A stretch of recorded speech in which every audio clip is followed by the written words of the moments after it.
बहुत बहुत स्वागत है दोस्तों आप सभी का। आज की ये वीडियो बहुत ज्यादा इंपॉर्टेंट होने वाली है क्लास 12th के सोशोलॉजी यानी कि समाज शास्त्र सब्जेक्ट के लिए।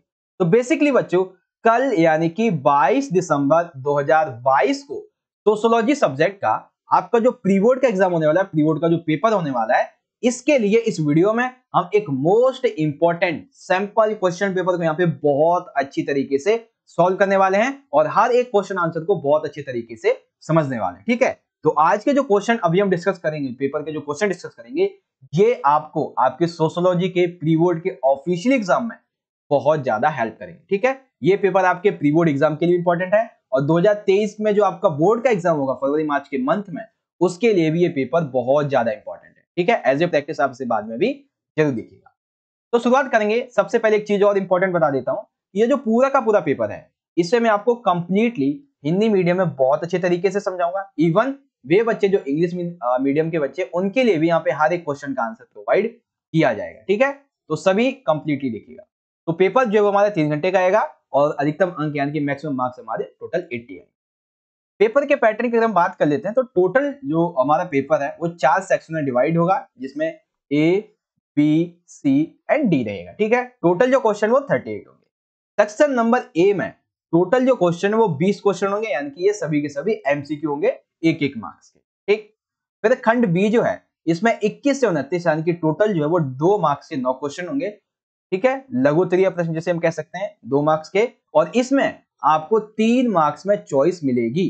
ठीक है, कई बच्चे पूछते हैं सर जी चॉइस मिलेगी या नहीं, तो मैं आपको पहले ही बता दिया। ठीक है, आप कमेंट ना कीजिएगा, मैं आपको पहले ही बता दिया। खंड सी जो रहेगा, इसमें लघु उत्तरीय प्रश्न होंगे बेसिकली 30 से 35, दैट मींस 4 मार्क्स के टोटल 5 क्वेश्चन होंगे।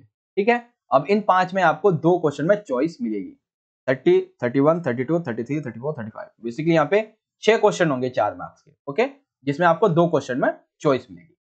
फिर खंड जो डी रहेगा, इसमें हमारे दीर्घोत्तरीय प्रश्न होंगे 36, 38, यानी कि 6 मार्क्स के टोटल 3 क्वेश्चन, जिसमें एक क्वेश्चन में आपको चॉइस मिल जाएगी और जो एक क्वेश्चन है वो आपका गद्यांश पर आधारित होने वाला है। ठीक है बच्चों, तो ये है आपका कंप्लीट पेपर का पैटर्न। अब यहाँ पे देखिए हम क्या करेंगे कि हमारा ये जो पेपर है, इसे हम 2 पार्ट में समझेंगे। आज की इस वीडियो में आपके जितने भी एमसीक्यू क्वेश्चन है और जितने आपके 2 मार्क्स के क्वेश्चन, यानी कि क्वेश्चन नंबर 1 से लेके question number 20 MCQ, question number 21 से लेके क्वेश्चन नंबर 29 यानी कि 2 मार्क्स के ये जो 9 क्वेश्चन है आपके, इन सभी को कंप्लीटली आज की इस वीडियो में हम डिस्कस कर लेंगे, यानी कि ये आपके पेपर के सॉल्यूशन का पार्ट नंबर 1 है। ठीक है बच्चों, पार्ट 2 में हम खंड बी, खंड सी, खंड डी, इन सभी को कंप्लीट समझ लेंगे। ठीक है, पार्ट 2 का लिंक आपको यहाँ पे आई बटन में दे दूंगा जैसे बनेगा, और आपको डिस्क्रिप्शन बॉक्स में लिंक दे दिया जाएगा, आप वहां से जाके देख सकते हैं। ठीक है, तो ये हमारा कंप्लीट पेपर का पैटर्न हो गया। आई होप आपको पेपर के पैटर्न के संबंध में अब कोई भी डाउट यहाँ पे नहीं होगा। ओके बच्चों, ओके, तो शुरू करते हैं हम यहाँ पे। देखिए, जो बच्चे इंग्लिश मीडियम के हैं उनके लिए एक बार मैं आपका जो पेपर का पैटर्न वो दिखा देता हूँ। देखिए, इस तरीके से आपका पेपर का पैटर्न बनेगा। तो सबसे पहले हम बात करेंगे अपने सेक्शन नंबर ए की। ठीक है, सेक्शन नंबर ए यानी कि मल्टीपल चॉइस क्वेश्चंस के बारे में। इसमें टोटल हमारे 20 एमसीक्यू होने वाले। तो सभी बच्चों से रिक्वेस्ट है कि आप सभी एमसीक्यू क्वेश्चन का आंसर देने की जरूर कोशिश करें। यदि आप लाइव चैट में तो लाइव में आंसर दीजिएगा, यदि आप बाद में देख रहे हैं तो आप कमेंट बॉक्स में आंसर जरूर कीजिएगा। ठीक है, और मुझे लिख के बताइएगा भी कि सर जी सेक्शन ए में 20 आउट ऑफ मेरे 10 मार्क्स आए। ठीक है, 20 आउट ऑफ मेरे 15 आए, 20 आउट ऑफ मेरे 12 मार्क्स आए। तो इससे क्या होगा कि आपकी भी प्रैक्टिस हो जाएगी और मुझे भी अच्छा लगेगा कि हाँ भाई बच्चे जो है वो इंटरेक्ट है हमारे साथ में। ठीक है, तो अच्छा लगता है जब आप ऐसे आंसर करें। ओके, और एक चीज और कि कहीं मैं भूल ना जाऊं, इसीलिए आप सभी को आपके सोशोलॉजी के एग्जाम के लिए मेरी तरफ से और हमारी चैनल की टीम की तरफ से आपको बहुत बहुत शुभकामनाएं। All the best. ठीक है, आप सभी को आपके प्री बोर्ड एग्जाम के लिए सोशोलॉजी के ऑल द बेस्ट। वेल, अब यहाँ पे थोड़ी सी हम पढ़ाई कर लेते हैं। ये मैंने इसलिए बोल दिया क्योंकि कहीं बीच में मैं भूल ना जाऊं, इसलिए। ओके, वेल, क्वेश्चन नंबर 1 से शुरुआत करेंगे, आप आंसर देने की कोशिश करें। पहला क्वेश्चन है, राष्ट्रीय ग्रामीण नगरीय मिशन एक मिशन है जिसका नाम है राष्ट्रीय ग्रामीण मिशन। तो ये मिशन बेसिकली कब शुरू किया गया था? अब देखो, क्वेश्चन एक आधा ऐसा रहेगा जो बहुत डिफिकल्ट रहेगा। इसमें देखो क्या है कि एक तो डे, मंथ और ईयर, तीनों चीजें आपसे पूछ ली गई है। किसी को मंथ पता है तो ईयर नहीं पता होगा, ईयर पता है तो किसी को एग्जैक्ट डेट पता नहीं होगी, इसलिए थोड़ा कंफ्यूजन करने के लिए पूछ लिया गया। ठीक है, वेल आंसर करेंगे इसका अच्छे तरीके से तो ऑप्शन नंबर ए राइट हो जाएगा कि जो राष्ट्रीय ग्रामीण नगरीय मिशन है ये 12 अप्रैल 2005 को शुरू हुआ था। ठीक है, when was the national rural urban mission launched? 12 April 2005। Okay, now question number second is that कि 1982 में बॉम्बे टेक्सटाइल स्ट्राइक, ठीक है, कौन सी स्ट्राइक? बॉम्बे टेक्सटाइल स्ट्राइक, इसका नेतृत्व व्यापार संघ के किस नेता ने किया? सबसे पहले तो आप ये समझ लो कि बॉम्बे जो टेक्सटाइल स्ट्राइक थी वो कब हुई? 1982 में। तो आपसे ये अलग से पूछा जा सकता है एक मार्क्स में, कब हुई थी बेसिकली ये। ठीक है, अब किस संघ के नेता ने इसका नेतृत्व किया था? तो व्यापार संघ के नेता ने। अब हमें ये बताना है कि वो नेता कौन था जिसने इसका नेतृत्व किया था। ठीक है, फ्रेडरिक विस्लो, डॉक्टर दत्ता सामंत, माल्थस या फिर इनमें से कोई नहीं। तो इसका जो बच्चों राइट आंसर है वो है हमारा option number B, doctor Datta Samant. Okay, इसी तरीके से आप इसे इंग्लिश में देखेंगे, which trade union leader lead the Bombay textile strike of 1982? That is doctor Datta Samant. Question number third में हमसे पूछा गया है बच्चों कि किस सेक्टर के लोगों का कार्य और टाइलिज्म लेबर प्रक्रिया, क्या है? टाइलिज्म लेबर प्रक्रिया इसके अनुरूप होता है। ठीक है, तो वो किस सेक्टर के लोग हैं? ठीक है, ये बेसिकली वो जो आईटीआई वगैरह के लोग होते हैं ना, जो नाइट आउट वगैरह के जैसा काम करते हैं, तो कुछ इस तरीके से ये बात है। ठीक है, तो यहाँ पे ये बेसिकली सॉफ्टवेयर वाले भी होते हैं, ये आईटी क्षेत्र वाले भी होते हैं। दैट मीन्स यहाँ पे क्या होगा? यहाँ पे हम चुनेंगे ऑप्शन नंबर सी, उपयुक्त दोनों। ठीक है, the work of the people which sector is according to the Taylorism labour process, that is option number C, both of the above software and IT sector. Okay, option number C is correct. Now question number 4 हमसे पूछा गया है basically, यहाँ पे ये थोड़ा सा ना ट्रिकी क्वेश्चन है कि आदिवासियों की समस्याओं से जुड़े प्रमुख मुद्दे शामिल है। ये क्वेश्चन आपसे 2 मार्क्स में पूछा जा सकता है कि आदिवासियों की प्रमुख समस्याएं क्या है या फिर प्रमुख मुद्दे क्या है। तो सबसे पहले मुद्दा यह है भाई कि जो राष्ट्रीय वन नीति बनाम आदिवासी विस्थापन, बिल्कुल ठीक है। दूसरा यह है कि आदिवासी क्षेत्रों में सघन औद्योगिकरण की नीति है, ये भी ठीक है। साथ ही आदिवासियों में सजातीय राजनीतिक जागरूकता के दर्शन ये भी दिखाई देते हैं। ठीक है, तो यहाँ पे हम कौन सा ऑप्शन चुनेंगे सर जी? हम चुनेंगे यहाँ पे ऑप्शन नंबर डी, उपरोक्त सभी वाला। ठीक है, यहाँ पे आपको इन्हें एक्सप्लेनेशन करने की जरूरत है नहीं, इसलिए मैंने किया भी नहीं, सीधा आंसर बता दिया आपको। इंग्लिश में भी आप इसी तरीके से समझ जाएंगे, the main issue related to the problems of the tribals involve, that is option number D. Okay, now अब जो हमारा क्वेश्चन नंबर, एक चीज और बता देता हूं कि आपके तकरीबन 4 जो क्वेश्चन है वो अभिकथन और कारण वाले आएंगे। ठीक है, तो देखिए सबसे पहला क्वेश्चन नंबर 5 का अभिकथन हमारा क्या कहता है? अभिकथन कहता है कि पूंजीवाद एक ऐसी अर्थव्यवस्था है जिसमें उत्पादन के साधनों का स्वामित्व कुछ विशेष लोगों के हाथ में होता है। बिल्कुल ठीक है भाई कि पूंजीवाद एक ऐसी अर्थव्यवस्था है जिसमें जो भी उत्पादन के साधन वगैरह होते हैं वो किसके हाथ में होते हैं? वो कुछ विशेष लोगों के हाथ में होते हैं, यानी कि यहाँ पे निजीकरण को समझा रहे हैं। कारण क्या है? तो ये जो संसाधन वो एक लोग के हाथ में होते हैं, इससे क्या होता है? तो इस प्रक्रिया में, पूंजीवादी प्रक्रिया में ज्यादा से ज्यादा मुनाफा कमाने पर जोर दिया जाता है, जिससे गतिशीलता आती है, वृद्धि, प्रसार, नवीनीकरण, तकनीकी तथा श्रम के बेहतर उपयोग के लिए जाना गया है। दैट मीन्स कि ज्यादा से ज्यादा मुनाफा कमाने के लिए पूंजीवाद को बढ़ावा दिया जाता है। पूंजीवाद से आर्थिक विकास तेज होता है। ठीक है, नए नए स्रोत आपको मिलते हैं, तकनीक मिलती है अच्छी खासी। ठीक है, साथ ही आपको सस्ता श्रम भी मिलता है, अच्छा श्रम मिलता है। तो ये सारी चीजें, दैट मीन्स इसका मतलब क्या हुआ कि हमारा अभिकथन भी ठीक है, कारण भी ठीक है, और कारण अभिकथन की एकदम राइट व्याख्या कर। तो अब हम क्या चुनेंगे? हम चुनेंगे sir ji option number A R और दोनों सत्य और आर ए की सही व्याख्या भी करता है। ठीक है बच्चों, इसी तरीके से आप इसे इंग्लिश में देख सकते हैं, असेशन ठीक है, रीजन भी ठीक है, एंड रीजन करेक्ट ऑफ असेशन। तो यहाँ पे ऑप्शन नंबर ए हमारा राइट हो जाएगा। क्वेश्चन नंबर 6 है, इसमें बेसिकली क्या दिया है कि आपको निम्नलिखित कथनों पर विचार करने हैं। ठीक है, तो यहाँ पे है जाति आधारित आंदोलन, जिसमें जाति आधारित आंदोलन इनमें कौन कौन से उस संबंध में आपको विचार करना है। तो पहला है भाई कि मध्य प्रदेश में चमारों का एक सतनामी आंदोलन चला था, ये जाति आधारित आंदोलन है, बिल्कुल ठीक है। पंजाब में आदि धर्म आंदोलन चला था, ये जाति आधारित आंदोलन है, ठीक है, ये भी है। तीसरा है कि महाराष्ट्र में महार आंदोलन चला था, हाँ ये भी ठीक है। चौथा है दक्षिण भारत में ब्राह्मण विरोधी आंदोलन चलाया गया था, ये भी ठीक है। इसका मतलब क्या हुआ कि जाति आधारित जो भी आंदोलन चलाए गए थे, दैट मींस मध्य प्रदेश में चमारों का सनातनी आंदोलन, पंजाब में अधिधर्म आंदोलन, महाराष्ट्र में महार आंदोलन, दक्षिण भारत में ब्राह्मण विरोधी आंदोलन, ये सभी जाति आधारित आंदोलन के उदाहरण हैं। इसका मतलब क्या हुआ कि यहां पर हम चुनेंगे सही विकल्प के चयन में ऑप्शन नंबर बी, पहला, दूसरा, तीसरा, चौथा सही।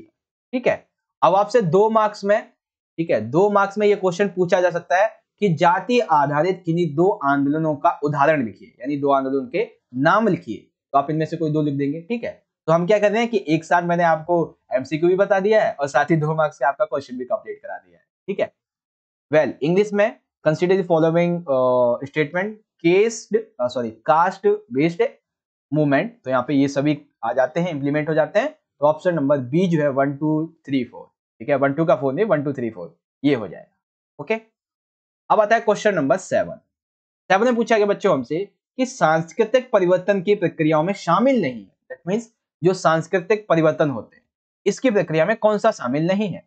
तो सबसे पहला है सांस्कृतिकरण तथा पश्चिमीकरण, बिल्कुल शामिल है। आधुनिकीकरण बिल्कुल शामिल है। पूंजीवाद ये शामिल नहीं है भाई, और लौकिकीकरण और धर्मनिरपेक्षीकरण ये सभी शामिल।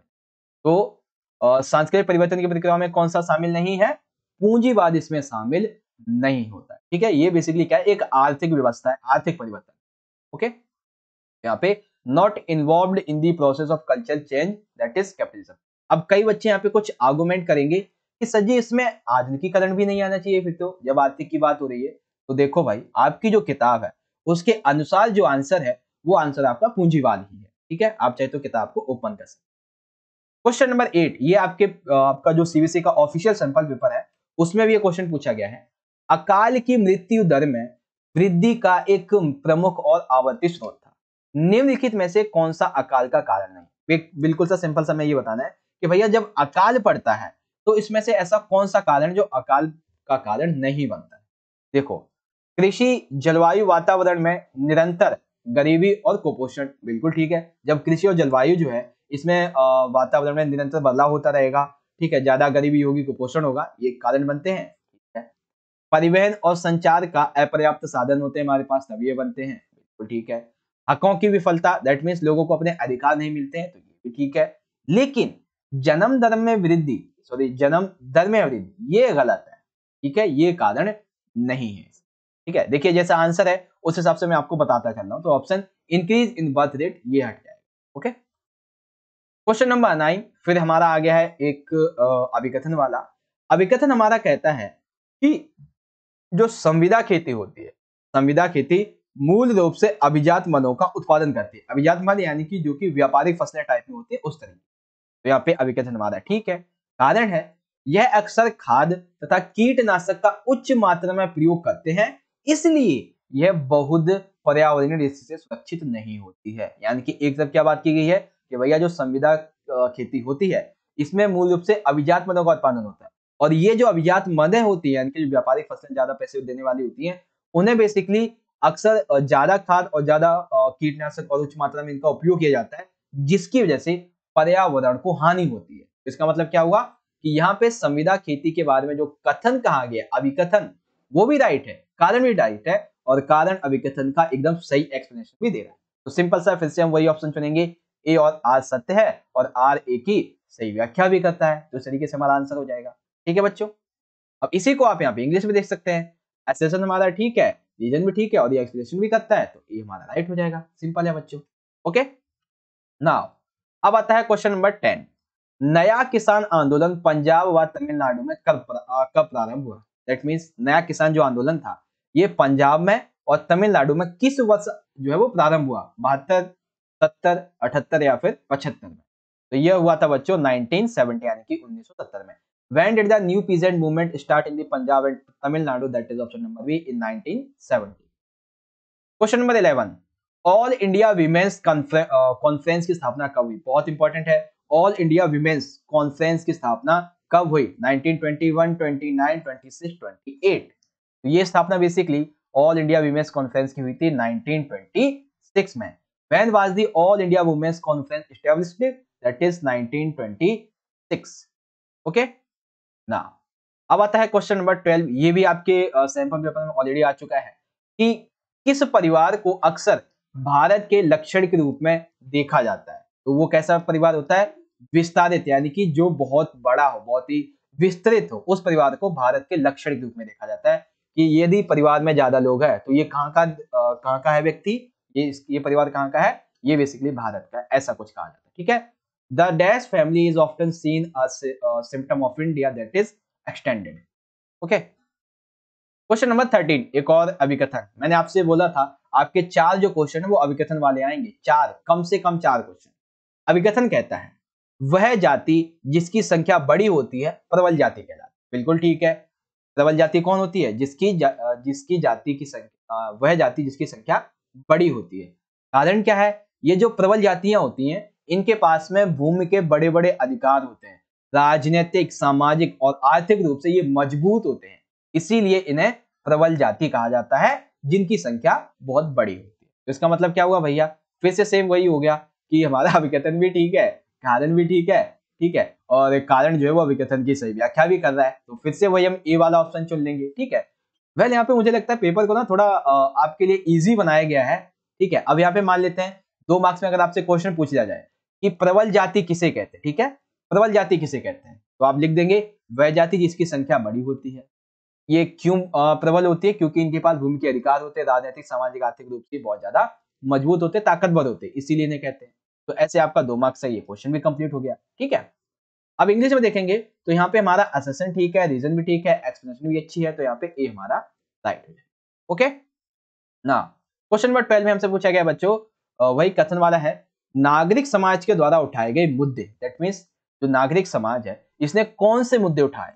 तो सबसे पहला मुद्दा इन्होंने उठाया है कि भाई जो मानक अधिकार हैं और जो दलित हैं इनके हक की लड़ाई इन्होंने शुरू कर, नगरीय शासन का हस्तांतरण करने की बात करते हैं, स्त्रियों के प्रति जो हिंसा फैलती है, बलात्कार के विरुद्ध अभियान चलाए जा रहे हैं, प्राथमिक शिक्षा संबंधी सुधारों को लेकर मांग की जा रही है, जो मुद्दे हैं वो इस तरीके से उठाए जा रहे हैं। तो यहाँ पे हम क्या कहेंगे भाई कि नागरिक समाज के द्वारा जो मुद्दे उठाए गए हैं जिसमें मानक अधिकार, दलितों के हक की लड़ाई शामिल है, नगरीय शासन का हस्तांतरण भी शामिल है, स्त्रियों के प्रति हिंसा, स्त्रियों के प्रति जो बलात्कार है इसके विरुद्ध अभियान चलाए जाते हैं, मुद्दे उठाए जा रहे हैं, प्राथमिक शिक्षा संबंधी जो सुधार है उसकी बात की जाए। तो सिंपल सा फिर से हम कौन सा ऑप्शन चुनेंगे? सही विकल्प में जिसमें सभी ठीक हो, यानी कि 1 2 3 4, 1 2 3 4, ऑप्शन नंबर 4 हमारा, सॉरी बी हमारा राइट हो जाएगा। अब इसी तरीके से आपसे इंग्लिश में देख सकते हैं, consider the following statements issued raise by the civil society. तो यहाँ पे आपके ये चारों कथन ठीक है, दैट मीन्स ऑप्शन नंबर जो बी है हमारा ये यहाँ पे राइट हो जाता है। ओके बच्चों, क्वेश्चन का आंसर देते चलिए, आपकी भी प्रैक्टिस हो जाएगी। अब आता है क्वेश्चन नंबर 15, थोड़ा बड़ा क्वेश्चन है, ध्यान से समझिएगा तो आप समझ जाएंगे। इस दर का अर्थ है बच्चे पैदा कर सकने की आयु, जो आमतौर पे 15 से 49 वर्ष की मानी जाती है, बच्चे पैदा करने की आयु वाली 1000 स्त्रियों की इकाई के पीछे जीवित जन्मे बच्चों की संख्या, इस दर को क्या कहते हैं? देखो, जब क्या कह दिया गया है कि 1000 स्त्रियों की इकाई के पीछे जीवित जन्मे बच्चों की संख्या, तो ये क्या होगी? जीवित यानी कि प्रजनन दर, क्या बोलते हैं इसको? प्रजनन दर बोलते हैं। ठीक है, अब इसी को इंग्लिश में देखेंगे हम तो इस तरीके से, the rate means the number of live birth per unit of 1000 women of child bearing age, that is this rate is called fertility rate, जिसे आप एक महिला के संबंध में समझ सकते हैं।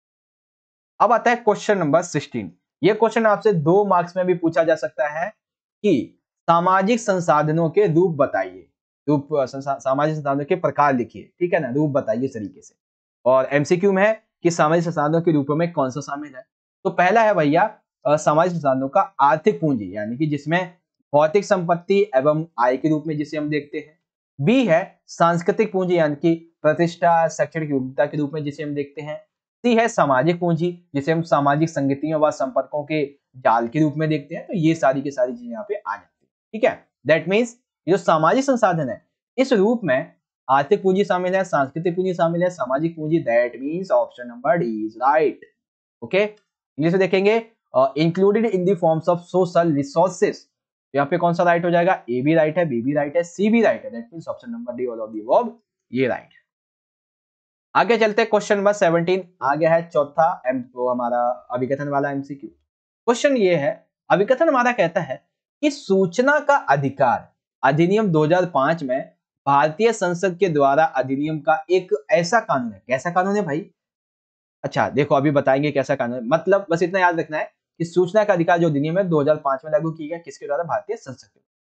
कारण बेसिकली, तो कोई भी व्यक्ति किसी सार्वजनिक प्राधिकरण यानी कि किसी भी गवर्नमेंट पद अधिकारी से ये सूचना के लिए अनुरोध कर सकता है और उस प्राधिकरण से यह आशा की जाती है कि वह शीघ्रता से यानी 30 दिन के भीतर ही उसे उत्तर देगा। यानी कि आप किसी भी सरकारी पद पे बैठे हुए किसी भी व्यक्ति से आप आईटीआई ले सकते हो, यानी कि सूचना का अधिकार, आपको कुछ भी पूछना तो पूछ सकते हो और ये उस पद पर बैठे जिम्मेदार व्यक्ति की, सरकारी अफसर की जिम्मेदारी होगी कि वो आपको जवाब दे। उस दिन नहीं, अगले दिन नहीं, हफ्ते नहीं, 10 दिन, 20 दिन नहीं, 1 महीने के अंदर तो देना ही पड़ेगा कैसे, ठीक है।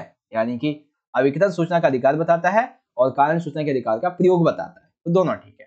यानी कि हम क्या कहेंगे भैया कि ए, फिर से वही आ गया हमारा ए वाला पार्ट, ठीक है। अब इसी तरीके से आप इसे यहाँ पे इंग्लिश में समझेंगे तो एसेसन ठीक है, रीजन ठीक है और ये अच्छी खासी इसकी एक्सप्लेनेशन भी करता है। दैट मीन्स यहाँ पे ऑप्शन नंबर ए जो है ये हमारा यहाँ पे राइट हो जाएगा। अब आता है क्वेश्चन नंबर 18। 18 में पूछा गया है जनसंख्या वृद्धि का सिद्धांत किसके द्वारा गढ़ा गया? दैट मीन जनसंख्या वृद्धि का सिद्धांत जो है वो किसने दिया था? Karl Marx, Malthus, Max Weber या फिर एम.एन. श्रीनिवास ने? तो ये दिया था बच्चों माल्थस ने। किसने दिया है जनसंख्या वृद्धि का सिद्धांत? माल्थस ने। By whom was the theory of population growth coined या फिर basically invented? That is Malthus. Option number B. Question number आता है 19। 19 में फिर से हमारे कथन आ गए हैं। कथन में हमसे पूछा गया वर्ण और जाति में अंतर। देखिए मैं आपसे फिर से कह रहा हूं, वर्ण और जाति में अंतर आपसे अलग से 2 मार्क्स में पूछा जा सकता है कि क्या अंतर है। तो पहले तो एक देखो कितना सिंपल सा बोल दिया गया है कि शाब्दिक अर्थ है, कि वर्ण का मतलब है वर्ण, जाति का मतलब जाति। बेसिकली जो वर्ण होती है वो कर्म प्रधान होते हैं और जाति जो है वो जन्म प्रधान होती है। वर्ण व्यवस्था जो है वो लचीली होती है जबकि जाति व्यवस्था बहुत ही ज्यादा कठोर होती है। वर्णों की संख्या 4 है जबकि जातियों की संख्या हजारों की संख्या में, ठीक है। यहाँ पे हमें क्या समझ में आया कि जो वर्ण और जाति है इसके अंतर में शाब्दिक अंतर भी है, ठीक है। वर्ण कर्म प्रधान होते हैं, जाति जन्म प्रधान होती है, ये भी अंतर है। वर्ण व्यवस्था लचीली होती है लेकिन जाति व्यवस्था कठोर होती है, ये भी एक अंतर है। और वर्ण 4 होते हैं लेकिन जाति संख्या हजारों की संख्या में, तो ये भी। और लगभग जो है वो 3000 जाति अभी तक बताई है, लगभग। ये बेसिकली एक एक्यूरेट नहीं है लेकिन लगभग बताई गई है, ठीक है। यानी कि फिर से हम कौन सा ऑप्शन चुनेंगे जिसमें हमारे सभी के सभी ठीक हो? That means option number C. 1 2 3 4, 1 2 3 4, ठीक है। ओके नाउ अब इसी तरीके से आप इसे इंग्लिश में देखेंगे तो डिफरेंशिएट बिटवीन वर्ण एंड कास्ट, पहले आपको कथन चुनना है। तो यहाँ पे आपके सारे के सारे ठीक हो जाते हैं। ऑप्शन नंबर सी हमारा यहाँ पे राइट हो जाएगा। अब देखते हैं क्वेश्चन नंबर 20। 20 में पूछा गया बच्चों हमसे 1997 से 1998 से देश के विभिन्न हिस्सों में हो रही किसानों की आत्महत्याओं को कृषि में संरचनात्मक परिवर्तन और आर्थिक और कृषि नीतियों में बदलाव के कारण कृषि संकट से जोड़ा जा सकता है। निम्नलिखित में से कौन सा कृषि संकट का कारण नहीं है? देखो क्या जरूरत थी इतना सब कुछ पूछने की, सीधा ही पूछ लेते किसी संकट का क्या कारण था बेसिकली, ठीक है। क्या कारण इसमें से नहीं है सीधा बता देते। ये बेसिकली पता है क्या है कि अगर बच्चे जो है थोड़े माइंड को अपना ओपन करके रखेंगे तो कई बार तो क्वेश्चन में ही आपको आंसर मिल जाता है जब बड़े होते हैं तो, ठीक है। तो कौन कृषि संकट का कारण नहीं है? पहला हुआ है बदला हुआ फसल का पैटर्न, नहीं इससे कृषि तो और अच्छी हुई है। जोतों का बदलता पैटर्न, ये भी ठीक है, ये ठीक है। नगदी फसलों की ओर शिफ्ट, यानी कि आपके अभी के टाइम पे रोजगार वाली फसलें तो नॉर्मली उगाई जाती है लेकिन ज्यादातर नगदी फसलें, व्यापारिक फसलें उगाई जाती है। शहरों में भारी प्रवास, ये कृषि संकट का कारण नहीं है, ठीक है। ये नहीं है कृषि संकट का कारण, कौन सा? शहरों में प्रवास के बाद। ओके अब इसी क्वेश्चन को आप यहां से इजीली इंग्लिश में पढ़ सकते हैं। तो ये जो है हमारा यहाँ पे हो जाता है ऑप्शन नंबर डी यहाँ पे राइट। ओके गाइस 25 मिनट में हमने हमारे 20 मार्क्स के जो एमसीक्यू क्वेश्चन है, ठीक है, पार्ट नंबर ए जो था यानी कि खंड नंबर ए जो था हमारा, ये हमने कर लिया है यहाँ पे कंप्लीट, ठीक है। और आशा करता हूं कि खंड नंबर ए के जितने भी क्वेश्चन थे आप सभी को बहुत अच्छी तरीके से यहाँ पे समझ में आ गए होंगे, ठीक है बच्चों। अच्छा एक चीज अब यहाँ पे आप क्या कीजिए बच्चों कि आप मुझे कमेंट बॉक्स में, ठीक है, एक बार कमेंट बॉक्स में जरूर बताएं कि आपने जो भी ये 20 क्वेश्चन का आंसर दिया इसमें से आपसे कितने मार्क्स आए, 10, 15, 20 आउट ऑफ 20, 16 जो भी आए वट आप मुझे फीडबैक अपना जरूर दीजिएगा कि कितने मार्क्स आपके आए हैं। सेक्शन नंबर बी की शुरुआत करेंगे तो इसमें very short answer type question है, काफी छोटे छोटे क्वेश्चन है, 2-2 मार्क्स के इस तरीके के। तो क्वेश्चन नंबर 21 कहता है सामाजिक आंदोलनों के प्रकार लिखिए। देखिए 2 मार्क्स का क्वेश्चन है, तो हमें कितने प्रकार लिखने हैं? 2 लिखने हैं, लेकिन मैं आपको 3 समझा दूंगा। आप जो है वो कोई भी इनमें से 2 याद कर लेना, ठीक है।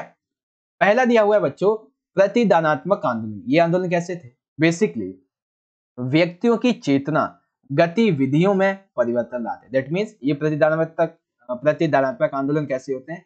ये व्यक्तियों की सोचने की जो क्षमता होती है, जो चेतना होती है और उनकी जो गतिविधि होती है उसमें परिवर्तन है। देखो फॉर एग्जांपल यहाँ पे बात की गई केरल के इज हनवा समुदाय के लोगों ने नारायण गुरु के नेतृत्व में अपनी सामाजिक प्रथाओं को बदला था, ठीक है ना। तो प्रतिदानात्मक आंदोलन ऐसे ही होते हैं जो कि व्यक्तियों को जागरूक करते हैं, उनकी गतिविधियों में परिवर्तन लाते हैं। जैसे केरल में ये जो समुदाय था इसने अपने गुरु नारायण के नेतृत्व में सामाजिक प्रथाओं को बेसिकली बदला था, ठीक है। दूसरा है यहाँ पे सुधारवादी आंदोलन। ये आंदोलन कैसे होते हैं? तो ये वे आंदोलन होते हैं जो सामाजिक तथा राजनीतिक विन्यास को धीमे व प्रगतिशील चरणों के द्वारा बदलना चाहते हैं। दैट मीन्स सुधारवादी आंदोलन सामाजिक और राजनीतिक लेवल पर जो भी गड़बड़ी हो रही होती है उसको धीरे धीरे करके और प्रगतिशील एक प्रक्रिया के अकॉर्डिंग से सुधारना चाहते हैं। जैसे कि 1960 के दशक में भाषा के आधार पर राज्यों का पुनर्गठन व सूचना का अधिकार, ये कैसे हो रहा था? सब कुछ धीरे धीरे हो रहा था, सुधार हो रहा था बेसिकली, ठीक है।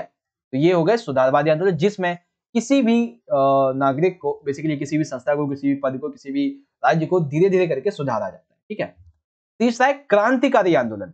ये आंदोलन बेसिकली सामाजिक संबंधों में आमूल परिवर्तन करना तथा राज्य सत्ता पर अधिकार करने जैसे होते हैं। दैट मीन्स क्रांतिकारी आंदोलन आप सभी को पता है, ऐसे आंदोलन जो कि राजनीतिक लोगों पर हमला बोले और बेसिकली शासन के संबंध में, सत्ता के संबंध में होते हैं, ठीक है। जैसे कि बोल्शेविक क्रांति, भारत में अपना जो वो असहयोग आंदोलन वगैरह थे, भारत छोड़ो आंदोलन वगैरह, ये सारी चीज इसमें आ जाएंगी, ठीक है। देखो 2 मार्क्स का क्वेश्चन है बट आपको 2 लिखने हैं, तो मैंने 3 बताया, आप 2 कोई से भी याद कर लेना, ठीक है। अब इंग्लिश में देखेंगे तो इंग्लिश में इस तरीके से पूछा जाएगा, right the types of social movements. तो सोशल मूवमेंट्स के क्या क्या टाइप्स हैं यहाँ पर, वो आप इजीली देख सकते हैं। सबसे पहला है retribute movement, reformist movement and revolutionary movement, okay. आगे क्वेश्चन नंबर आता है हमारा 22। अब इसमें एक क्वेश्चन में आपको मिलेगी चॉइस। क्वेश्चन ये है कि किसी एक पारिस्थितिकीय आंदोलन को उदाहरण सहित समझाइए। तो पारिस्थितिकीय आंदोलन यहाँ पे हमने लिया है चिपको आंदोलन के बारे में, ठीक है। तो उत्तरांचल में वनों को काटने से रोकने तथा पर्यावरण का बचाव करने के लिए स्त्रियां जो थी वो पेड़ से जाकर चिपक गईं और पेड़ काटने नहीं दिए। इस प्रकार यह आंदोलन आर्थिक लेवल पे, पारिस्थितिकीय लेवल पे और राजनीतिक लेवल पर भी बहुत ज्यादा बड़ा होता चला गया, ठीक है। तो पारिस्थितिकीय आंदोलन जिसमें बेसिकली पेड़ों को बचाने के लिए, वनों को काटने से बचाने के लिए, पर्यावरण का बचाव करने के लिए स्त्रियां पेड़ से चिपक गई थी, यही सारी चीजें, ठीक है।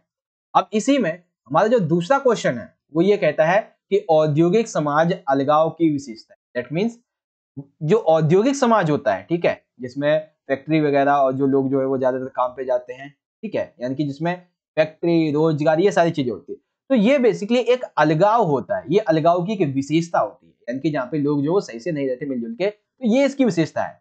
क्या मतलब है भाई इसका?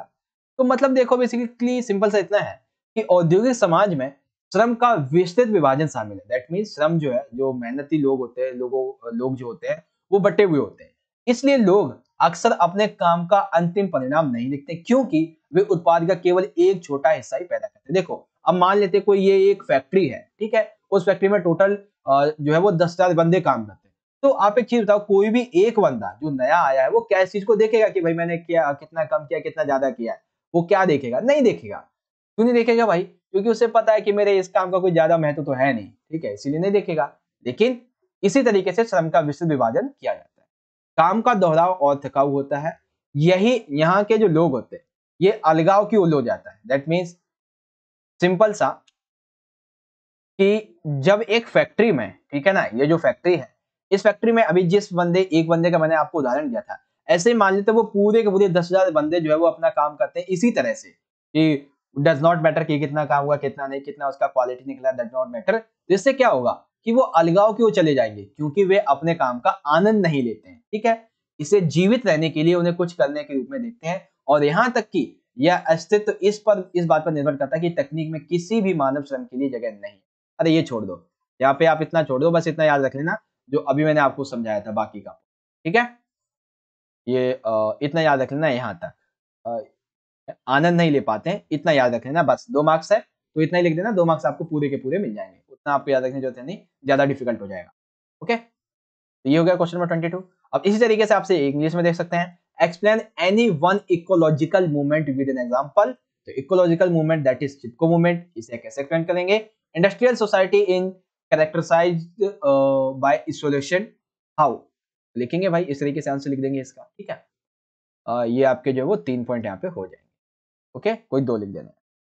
अब आता है क्वेश्चन नंबर 23 में पूछा गया है कि समाज शास्त्री सतीश शबरवाल, इन्होंने औपनिवेशिक भारत में आधुनिक परिवर्तनों के लिए किन पहलुओं को सुझाया? दैट मींस एक समाजशास्त्री है जिनका नाम है सतीश शबरवाल, इन्होंने औपनिवेशिक भारत में आधुनिक परिवर्तनों के लिए किन किन पहलुओं को सुझाया है?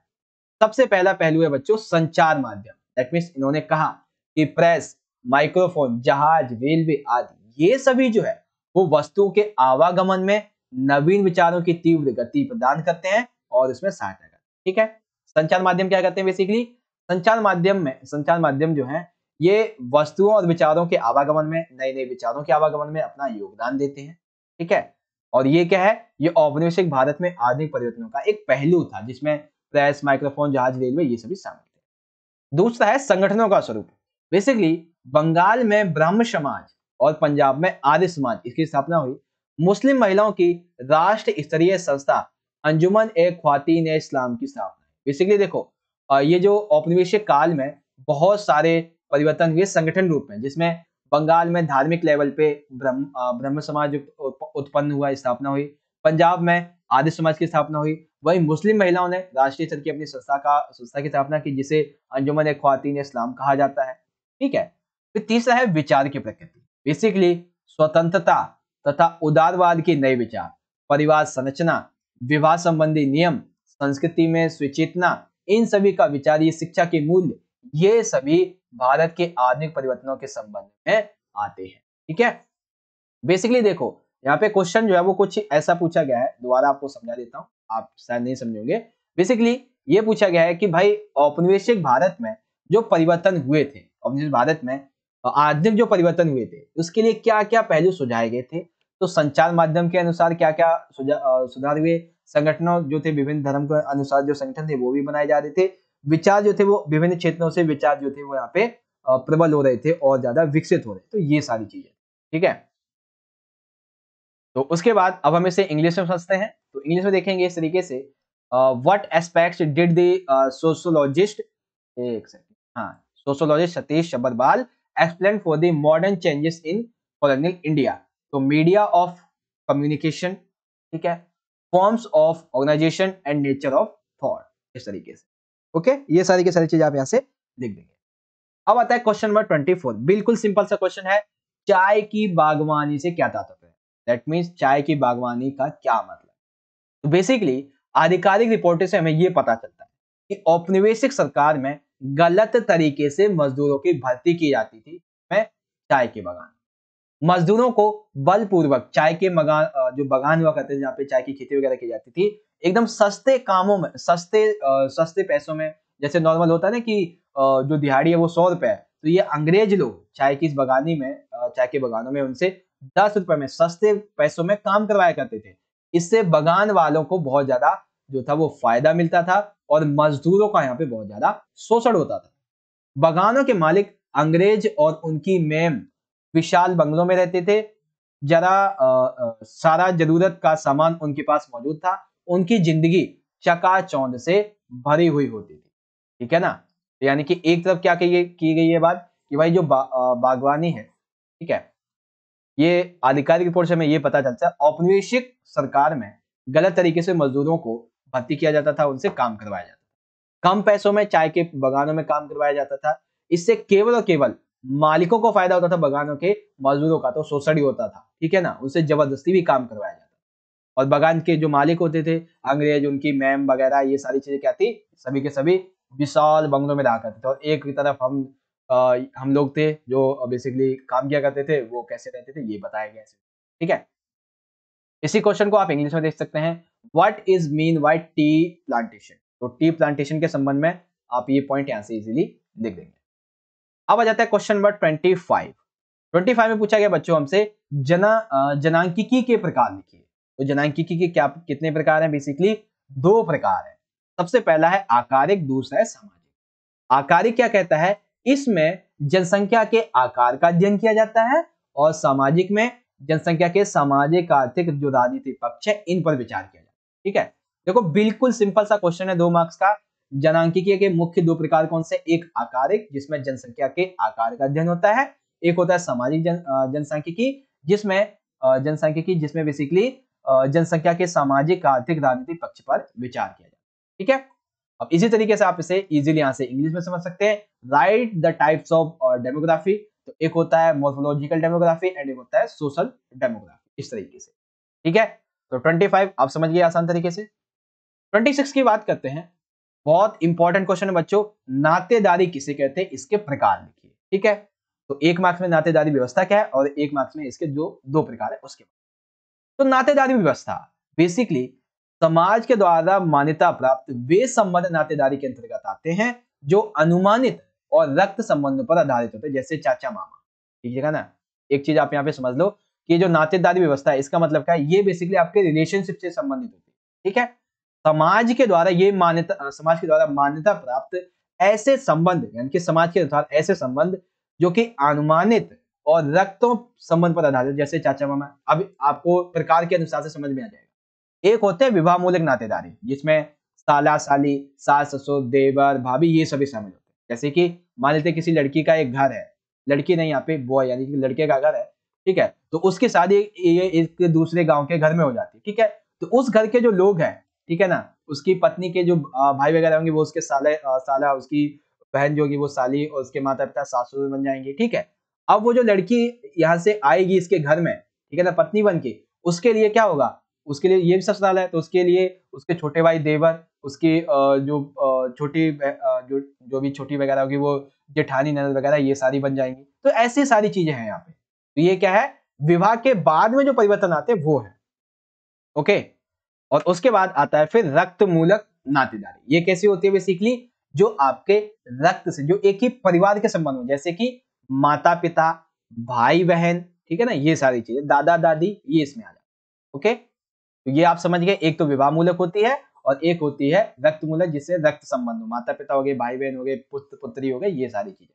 ओके, तो नातेदारी व्यवस्था क्या है और इसके 2 प्रकार कौन से, विवाह और रक्त मूलक। ओके, इंग्लिश में देखेंगे what is kinship and write is types. तो क्या क्या है इसके, कंशिप का मतलब क्या है, कंशिप सिस्टम का, एंड इसके टाइप्स क्या है वो भी आप देख सकते हैं। एक है मैट्रिमोनियल रिलेशंस एंड एक है ब्लड रिलेशन। ओके, नाउ अब आता है क्वेश्चन नंबर 27, जिसमें आपको एक और चॉइस मिल गई है। सामाजिक असमानता किसे कहते हैं, भारत में स्त्री पुरुष अनुपात गिरने के क्या कारण। 2 क्वेश्चन है, तो पहले बात करेंगे सामाजिक असमानता कहते हैं। बेसिकली सामाजिक विषमता व बहिष्कार हमारे दैनिक जीवन की वास्तविकता है, यानी कि आज के टाइम पे हम देखते हैं कि लोग जो है वो समाज में एक जैसा व्यवहार सभी के साथ में नहीं करते। ये प्राकृतिक व व्यवहारिक होते हैं, यानी कि जो भी असमानता होती है वो प्राकृतिक लेवल पे या फिर व्यवहारिक लेवल पे होती है। प्रत्येक समाज में हर व्यक्ति की सामाजिक परिस्थिति एक जैसी नहीं होती। कोई अमीर, कोई गरीब, कोई काला, कोई गोरा, कोई लंगड़ा, कोई लूला, कोई गूंगा, कोई बहरा, कोई अंधा, कोई काना, इस तरीके से होते हैं। ठीक है, तो इसीलिए क्या होता है कि इनकी स्थिति एक जैसी नहीं होती। समाज में कुछ लोगों के पास धन है, तो धन है, संपत्ति, शिक्षा, स्वास्थ्य, सत्ता है, शक्ति है, ये सभी साधन है। तो दूसरे कुछ ऐसे लोग हैं जिनके पास खाने तक के लाले पड़े हैं। ठीक है ना, तो इसको सामाजिक असमानता है। सामाजिक असमानता एक एग्जाम्पल के तौर पे समझा देता हूँ। मान लीजिए ये एक समाज है, इस समाज में टोटल जो है वो 100 लोग रहते हैं। इन 100 लोगों में से 10 लोग ऐसे हैं जिनके पास बहुत सारा धन है, बहुत सारी संपत्ति है, शिक्षा है, स्वास्थ्य है, अच्छा खासा मेडिकल और इनके पास सत्ता है, शक्ति के साधन वगैरह, ये सारी चीजें। और ये समाज के इतने एरिया में रहते हैं, लेकिन इनका प्रभुत्व इस पूरे एरिया में है। ठीक है, वहीं जो दूसरे 90% लोग हैं, जो यहाँ पे अब जो 90 लोग बचे हैं, इनके पास एक टाइम का जो खाना होता है वो भी नहीं है। तो इसका मतलब क्या है कि यहाँ पे सामाजिक असमानता बहुत ज्यादा फैली, चाहे वो स्वास्थ्य के आधार पे हो, धन के आधार पे हो, संपत्ति के आधार पे हो, सत्ता के आधार पे हो, हर एक चीज के आधार पे। ठीक है ना, ये चीज है। दूसरा है भारत में स्त्री पुरुष अनुपात गिरने के क्या कारण है। ठीक है ना, भारत में जो स्त्री पुरुष अनुपात है ये क्यों गिरता जा रहा है, क्या कारण है इसके? तो बेसिकली भारत में स्त्री पुरुष अनुपात गिरने के बहुत से कारण हैं। सबसे पहला कारण ये है कि लिंग विशेष का गर्भपात। आप सभी ने देखा होगा कि जब भी मोस्टली आप मूवीज में या फिर कुछ बहुत सारे ऐसे शोज आते हैं जिसमें आपको दिखाया जाता है इन सारी चीजों को कि किस तरीके से जब बच्चा जो है वो गर्भ में होता है तो उसका लिंग परीक्षण करवाया जाता है और उसके बाद में फिर गर्भपात करा दिया जाता है, जो कि according to Indian government act के ये एक बेसिकली अनलॉफुल एक्टिविटी है, यानी कि ये एक गैर कानूनी कार्य है, तो इसको सजा भी दी जाती है। ठीक है, लेकिन ऐसा हो रहा है।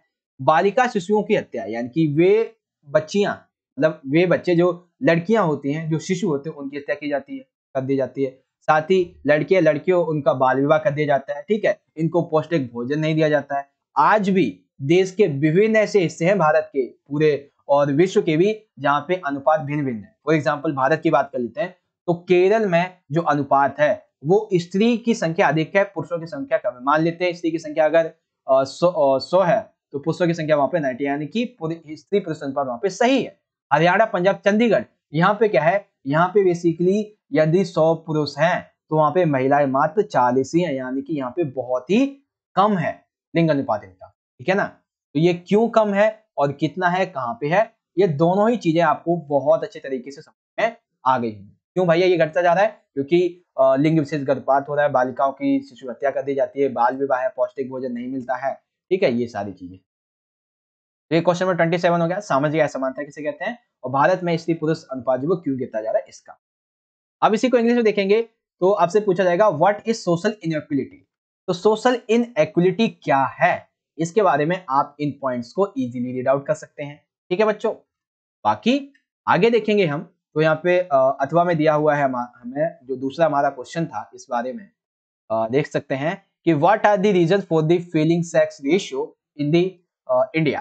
तो क्यों भाई सेक्स रेशियो जो है वो कम होता जा रहा है वुमेन एंड मेन का यहाँ पे। ठीक है, तो वो क्यों हो रहा है वो आप यहाँ पे देख सकते हैं, ये सारी की सारी चीजें।